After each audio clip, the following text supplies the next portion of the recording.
अस्सलाम वालेकुम स्टूडेंट्स।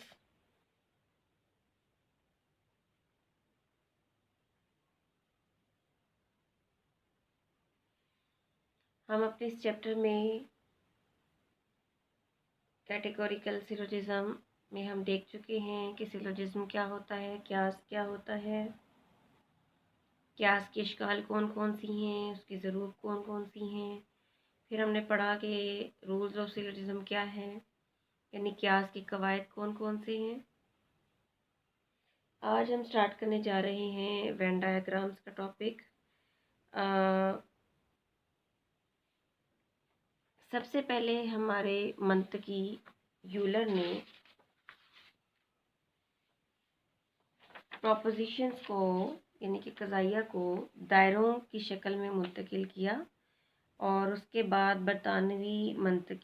जदीद बरतानवी मंतकी जॉन वेन ने ड्राइंग और ज्योमेट्री की मदद से दायरों में शेड का इस्तेमाल करके, क्रॉस का इस्तेमाल करके क्यास की तस्दीक की है, या क्यास की स्टडी क्यास जो है उसको उसकी शक्ल दायरों में मुंतकिल की है। यानी हम इन दायरों की मदद से दायरों में हम शेड करके या क्रॉस करके हम एक नज़र में बता सकते हैं कि कौन सा क्यास यानी कौन सी दलील वैलिड है और कौन सी दलील वैलिड नहीं है, यानी कि इनवैलिड है। ये पूरा जो प्रोसेस है वेन डायग्राम्स का, ज़ाहिर बात है अभी आपका, क्योंकि ये इंट्रोडक्टरी कोर्सेज में ये शामिल नहीं है, हमने ये चेक नहीं करना आपके कोर्स में वेन डायग्राम्स की मदद से कि कौन सा सिलोजिज्म दुरुस्त है, कौन सा इस्तदलाल दुरुस्त है, कौन सी दलील दुरुस्त है और कौन सी दलील इनवैलिड है। लेकिन हम यहाँ पर इसका एक इंट्रोडक्टरी हम जो है शक्ल उसकी उसकी ये हम देखेंगे। और हम ये अभी आज के हम जो हमारा आज का लेक्चर है इसमें हम देखेंगे कि किस तरह से एक स्टैंडर्ड फॉर्म ऑफ सिलोजिज्म हम दायरों की मदद से उसको ड्रॉ कर सकते हैं। क्यास में 3 हुदूद पाई जाती हैं, हमें ये ऑलरेडी पता है। हद कुबरा, हद सुगरा और हद ओस, जिसको हम इंग्लिश में मेजर टर्म कहते हैं। हद कुबरा को, हद सुगरा या हद असगर को हम माइनर टर्म कहते हैं और उसको हम एस से ज़ाहिर करते हैं। हद कुबरा को हम पी से ज़ाहिर करते हैं और हद ओस को हम एम से ज़ाहिर करते हैं। तो यानी कुल मिला के हमारे पास एस पी एम 3 हदूद हमारे पास मौजूद होती हैं। इन 3 हदूद को आप अपनी लेफ़्ट साइड पर देख सकते हैं। हमने 3 दायरे ड्रॉ किए हैं जो कि एक दूसरे को ओवरलैप कर रहे हैं। पहला दायरा एस है जो कि हद असगर को माइनर टर्म को शो कर रहा है। दूसरा दायरा पी है जो कि हद अकबर को या हद कुबरा को मेजर टर्म को शो कर रहा है। और तीसरा दायरा एम है जो कि मिडल टर्म को या हद ओस को शो कर रहा है। अब आप अपने लेफ़्ट साइड पे देखिए एस सर्कल में कि हाँ, ये तमाम दायरे जो एक दूसरे को ओवरलैप कर रहे हैं, उसकी मदद से हमारे कुल मिला के ये 7 हिस्से बनते हैं। पहला हिस्सा एस वाला है, दूसरा हिस्सा पी वाला है, तीसरा एम वाला है, उसके बाद चौथा हिस्सा अभी हम इसमें देखेंगे जिसके ऊपर पी के ऊपर बार है और एस और एम जो है उनके ऊपर बार नहीं है, ये चौथा हिस्सा है।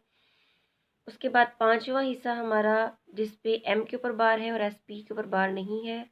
उसके बाद छठा हिस्सा जिसमें एस के ऊपर बार है और पी और एम के ऊपर बार नहीं है, जबकि सातवां हिस्सा एस पी एम है जिसमें किसी के ऊपर बार नहीं है। ये आप देख सकते हैं कुल मिला के 7 हिस्से बन रहे हैं।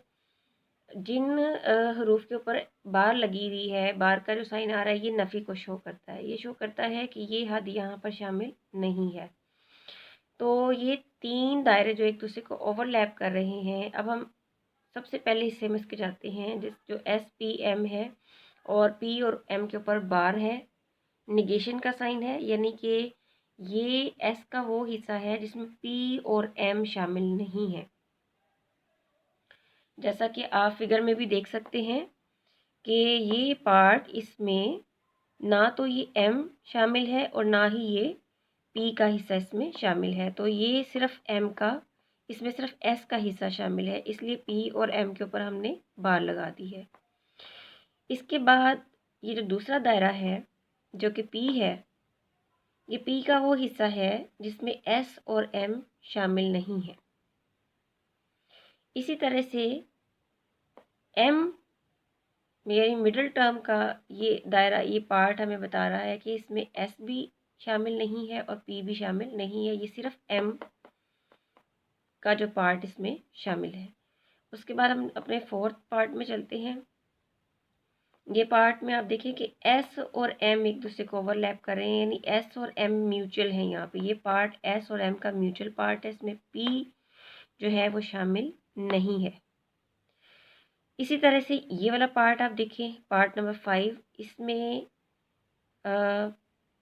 एम और जो पी है ये एक दूसरे को ओवरलैप कर रहे हैं, यानी कि एम और पी का ये म्यूचुअल पार्ट है, इसमें एस शामिल नहीं है।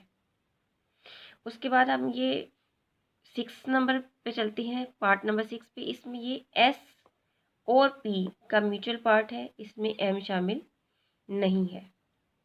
जबकि ये जो पार्ट है ये इसमें एस पी एम लिखा है, ये तीनों दायरों का म्यूचुअल पार्ट है, जिसमें तीनों दायरे एक दूसरे से जाकर मिलते हैं।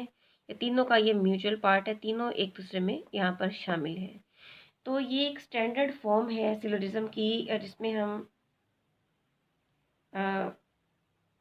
सिलोजिज्म की हदूद को हम शो कर रहे हैं दायरों की मदद से, कि किस तरह से ये जो 3 हदूद हैं इनका आपस में रिलेशनशिप है और लॉजिकली कंसिस्टेंट है ये। और हमने इन दायरों की मदद से दिखाया कि कहाँ कहाँ पे ये एक दूसरे के साथ मिलती हैं, कहाँ कहाँ पर नहीं मिलती। तो ये एक स्टैंडर्ड फॉर्म है, आपने इसको एज इट इज़ याद कर लेनी है। इस डायग्राम को, इसको हम वेन डायग्राम कहते हैं, क्योंकि जॉन वेन ने ये इंट्रोड्यूस करवाई और उसके बाद उसने इसमें शेडिंग का और क्रॉस का काम, क्रॉस इंट्रोड्यूस करवा के बाकायदा तौर पे ये इंट्रोड्यूस करवाया, ये फंक्शन, ये प्रोसेस, कि हम जान सके कि किस तरह से कौन सी जो दलील है वो वैलिड होती है और वो इनवैलिड होती है।